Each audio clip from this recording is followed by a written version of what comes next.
छत्रपती संभाजी महाराजांना संगमेश्वर येथे 1689 साली पकडण्यात आले। मुकरब खानने त्यांना एका म्हणजे आपल्याच काही लोकांनी फितुरी केली आणि त्यामुळे संभाजी महाराज पकडले गेले।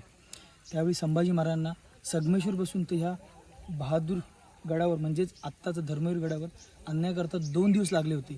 2 दिवसामध्ये संभाजी महाराजांना आणि कवी कलशांना ह्या गडावर आणण्यात आलं होतं। आणि ह्या साईडला तुम्ही बघाल, ह्या साईडला पूर्णपणे संभाजी महाराजांना बांधून ठेवण्यात आलं होतं।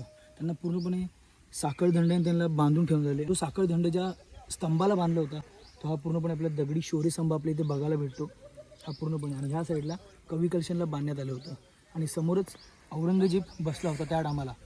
आणि जसं संभाजी महाराजांना दरबारात आणतात त्यावेळी औरंगजेब हा त्याचा तख्त सोडून खाली येतो आणि ह्या 4 ते 5 पायऱ्या तुम्हाला बघायला भेटतात। त्या पूर्णपणे पायऱ्या उतरून इथे येऊन तो गुडघ्यावर बसतो।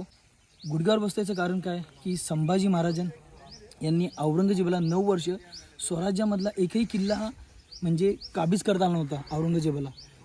त्यामुळे औरंगजेब हा पूर्णपणे ज्या देवाकडे मागणी करतो की एक पण मला 9 वर्षामध्ये एक पण किल्ला ह्या मराठ्यांचा भेटला नाही, पण त्यांचा राजा आज माझ्या ताब्यामध्ये आला आहे किंवा माझ्या पकडीमध्ये आला आहे।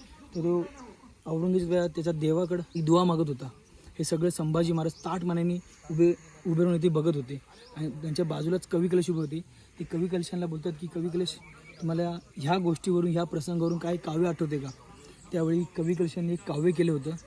ते काव्य असं होतं की राजे तुमचं तेज तुमचं पराक्रम बघून खुद्द औरंगजेब राजा हा त्याचं तख्त सोडून खाली उतरला आणि गुडघ्यावर बसला आहे, असं कवी कलशाने त्या टायमाला काव्य केलं होतं। आणि हे पूर्णपणे संभाषण झाल्यानंतर औरंगजेब संभाजी महाराजांना 3 प्रश्न विचारतो। पहिला प्रश्न असा होता की तुम्हाला माझ्या सैन्यामधला कोण फितूर झाले ते त्याचं नाव सांगा।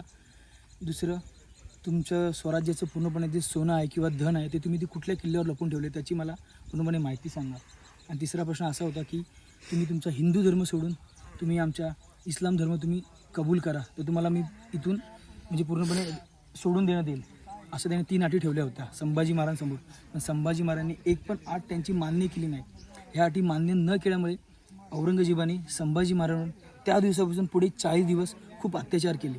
हाताची नखं काढली, पायाची नखं काढली, पूर्णपणे अंगाची कातडी सोडण्यात आली, त्यांची जीभ कापण्यात आली, त्यांचे डोळे फोडण्यात आले, त्यांच्या कानामध्ये पूर्णपणे उकळतं जो आपला तेल असतो ते पूर्णपणे वतण्यामध्ये आलं होतं।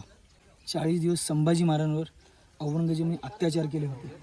ह्याच त्या शौर्यस्तंभाच्या ठिकाणी तरी पण संभाजी महाराजांनी आपला हिंदू धर्म सोडला नाही किंवा झुकले नाही किंवा वाकले नाही। प्रत्येकाने संभाजी महाराजांचं बलिदान हे लक्षात ठेवलं पाहिजे। संभाजी महाराजांच्या रक्ताने पावन झालेला असा हा धर्मवीर गड आहे।